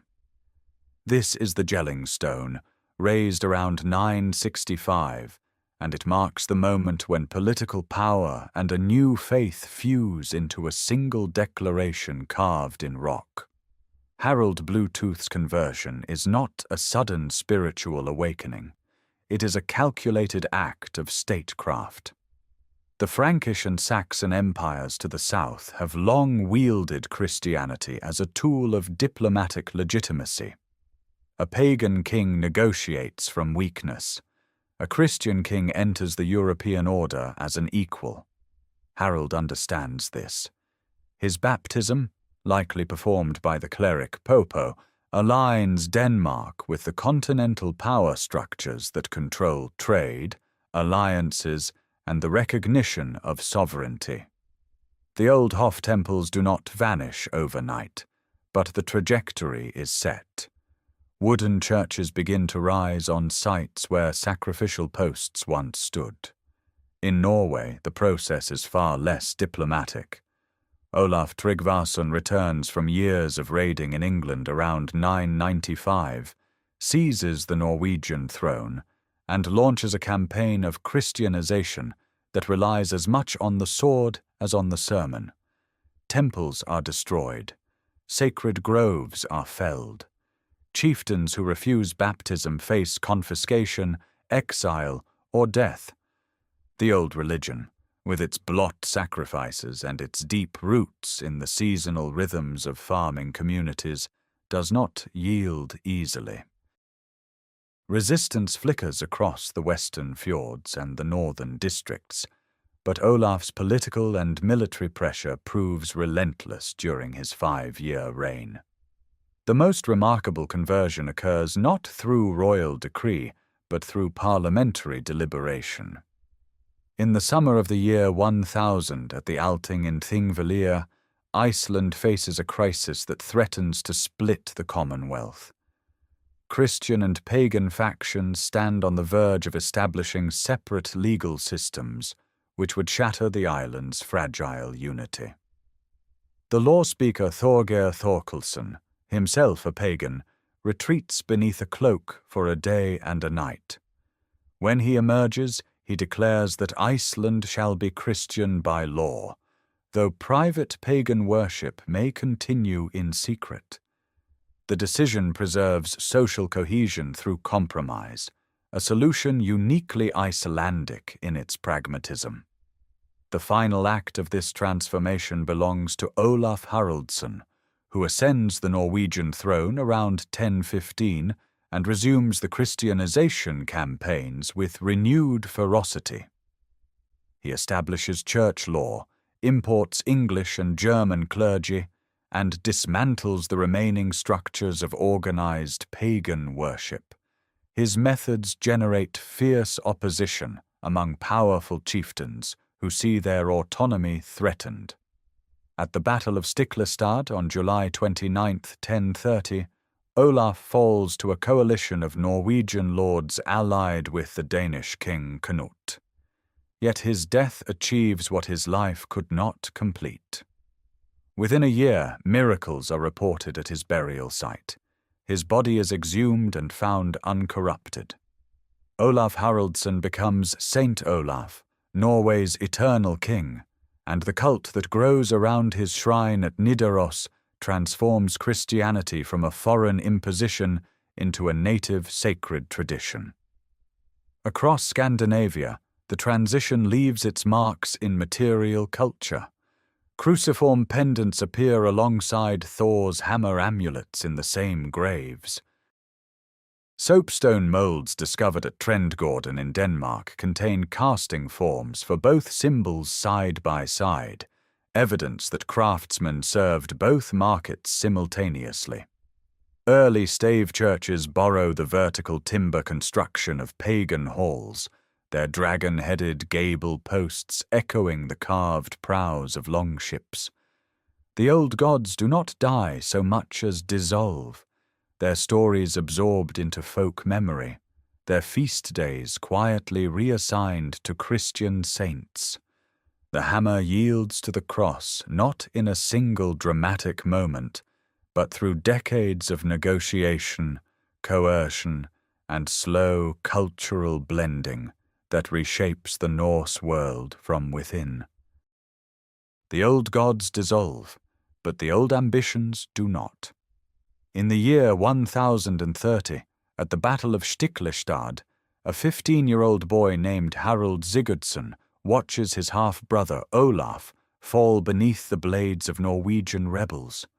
Wounded, bleeding, the young prince flees eastward through the forests of Sweden and into the vast river networks that lead to the courts of the Rus. He arrives in the service of Yaroslav the Wise at Novgorod, a prince without a kingdom, carrying nothing but his bloodline and an unquenchable hunger for power. Within 4 years, Harold travels south to Constantinople, the golden city that Norse warriors call Miklagard. The domes of Hagia Sophia rise above the Bosporus, their surfaces catching the Mediterranean light. Inside the great church, scratched into the marble balustrade of the upper gallery, runic graffiti marks the presence of Norsemen who served the empire. Harold enters the Varangian Guard around 1034, joining the elite corps of Scandinavian mercenaries who protect the Byzantine emperor with their famous two-handed axes. His service spans nearly a decade. He fights in campaigns across the Mediterranean, from the shores of Anatolia to the islands of Sicily, from the Aegean to the coasts of the Holy Land. The Byzantine sources know him as Araltes. He accumulates enormous wealth, sending gold and silver north to Yaroslav's court for safekeeping.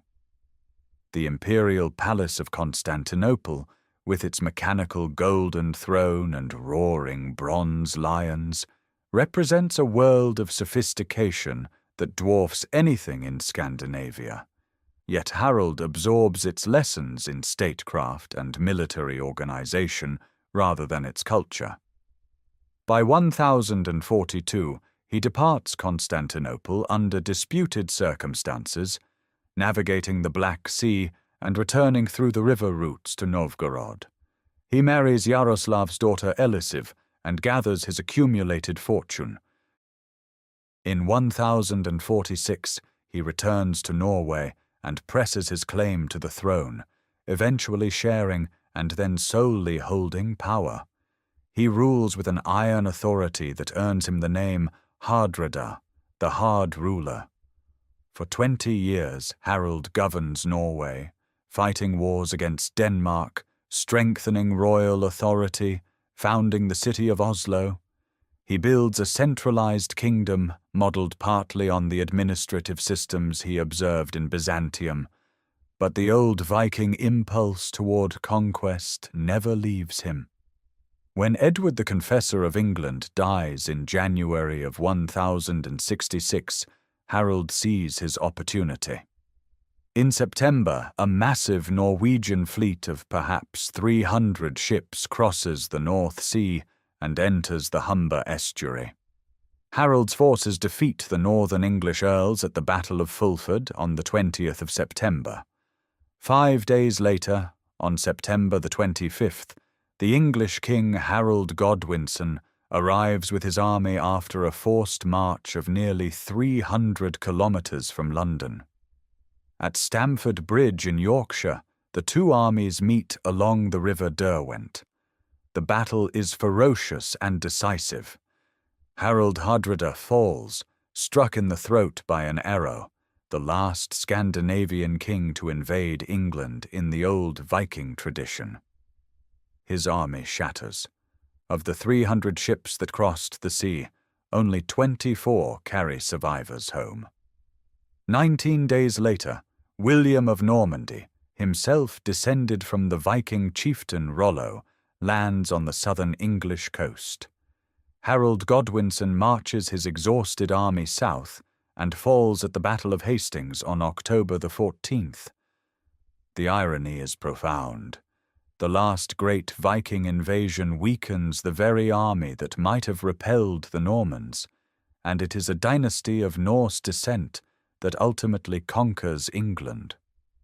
The battlefield at Stamford Bridge lies quiet now, a gentle Yorkshire landscape of green fields and slow water. No monument marked the site for centuries. Yet this unremarkable stretch of English countryside represents one of history's great turning points, the moment when the Viking Age exhales its final breath and the medieval world reshapes itself around the consequences. The medieval world reshapes itself, and the architects of that reshaping carry Norse blood in their veins. More than a century and a half before Stamford Bridge, in the year 911, a Viking chieftain named Rollo stands before Charles the Simple, king of the West Franks, at the town of Saint-Clair-sur-Epte. The treaty signed there grants Rollo and his followers a territory at the mouth of the Seine, a region the Franks will come to call Normandy, the land of the Northmen. In exchange, Rollo accepts baptism and pledges to defend the Seine Valley against further Viking raids. It is a pragmatic bargain on both sides, and it plants a seed whose fruit will reshape all of Europe. The transformation that follows is breathtaking in its speed. Within 3 generations, the descendants of Rollo abandon Old Norse entirely and speak a dialect of Old French. They adopt Frankish cavalry warfare, build stone castles at the Motte and Bailey model, and endow monasteries with extraordinary generosity. Yet beneath this cultural assimilation, something distinctly Norse persists: an appetite for expansion, a talent for military organization, and a ruthless political pragmatism that no amount of baptismal water washes away. The castle at Falaise rises from its rocky spur above the Ante Valley, its pale stone walls a monument to Norman ambition. It is here, around the year 1028, that William is born, the illegitimate son of Duke Robert I. His path to power is brutal. By the age of 20, he survives assassination attempts, crushes rebellious barons at the Battle of Valais Dunes in 1047, and consolidates Normandy into one of the most formidable duchies in Christendom.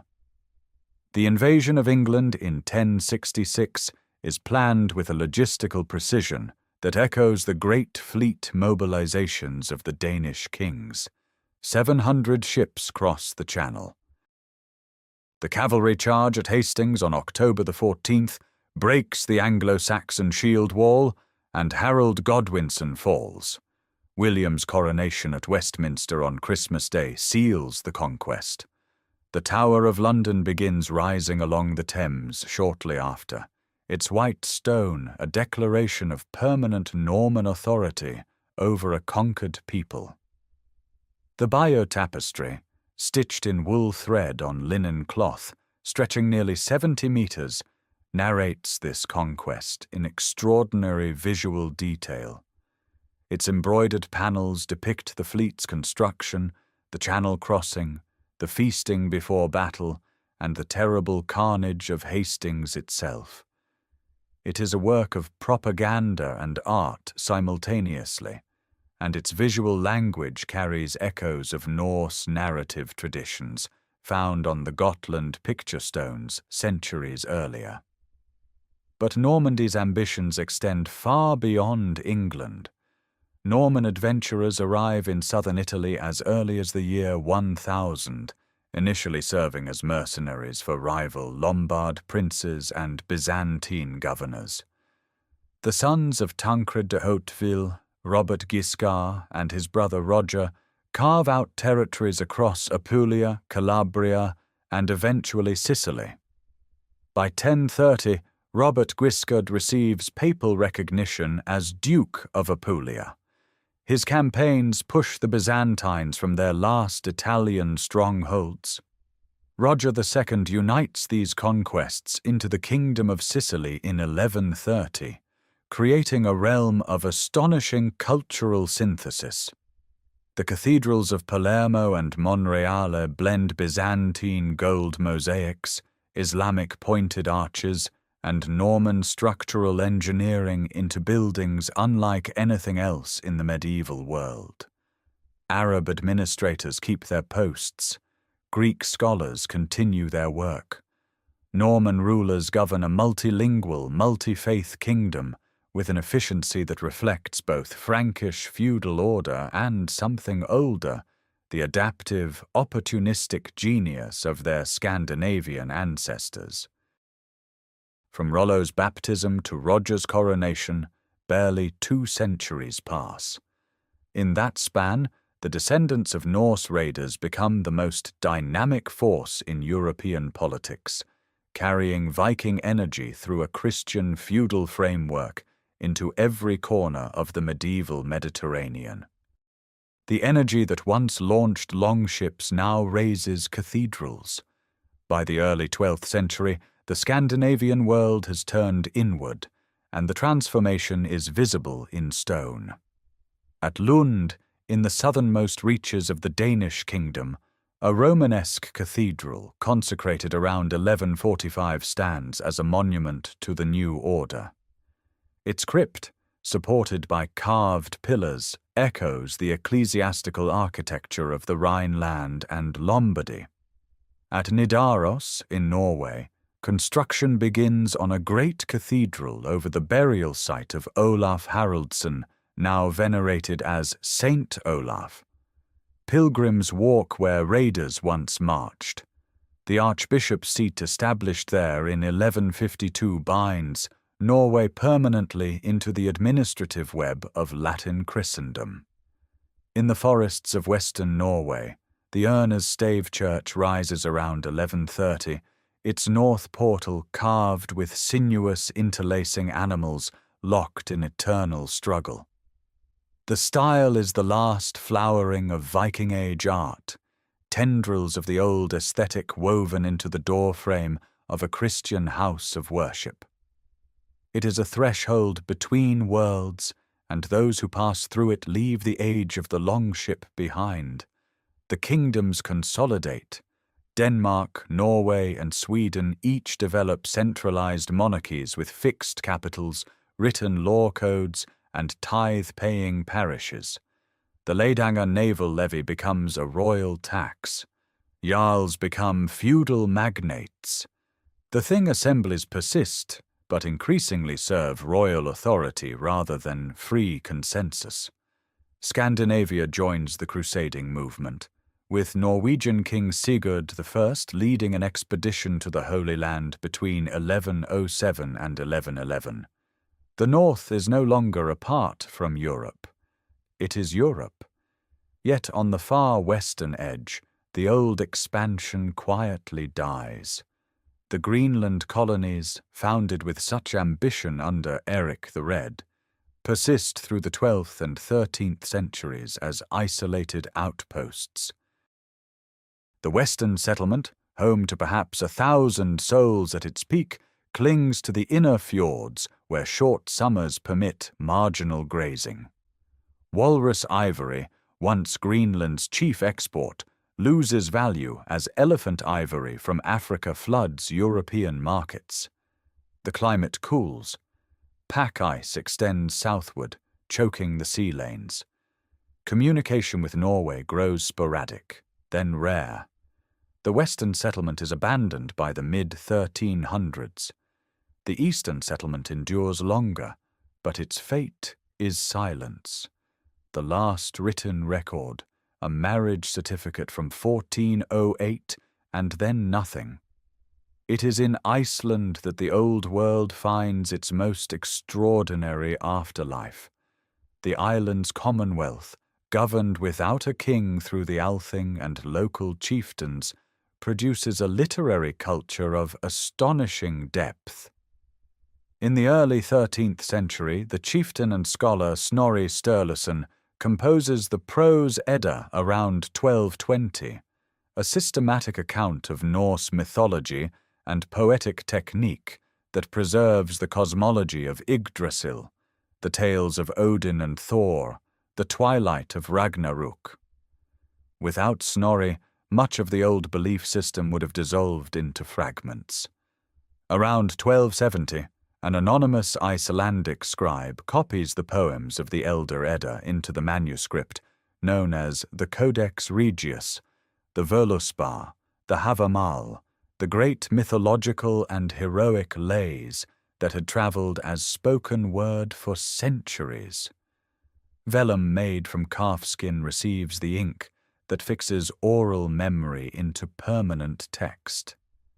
The sagas of Icelanders, composed throughout the 13th century, reconstruct the settlement era with a narrative sophistication that rivals any medieval European literature.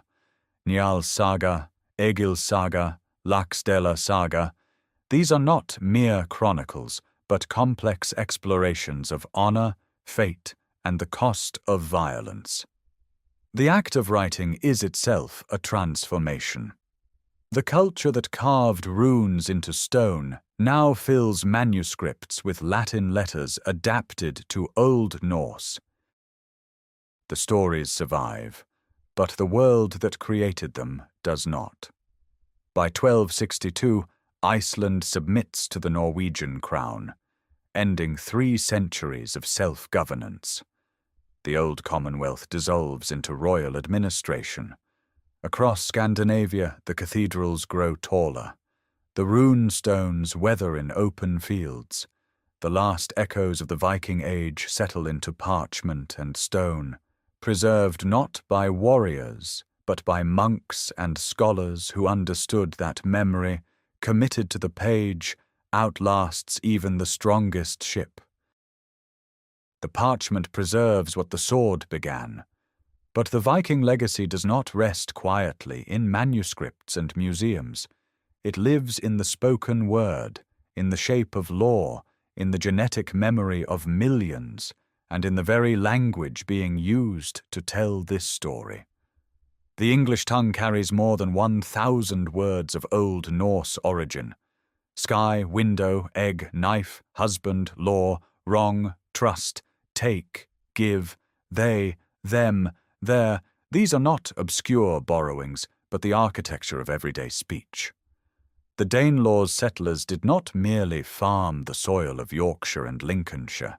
They planted a linguistic root system so deep that modern English is, in measurable part, a Scandinavian language.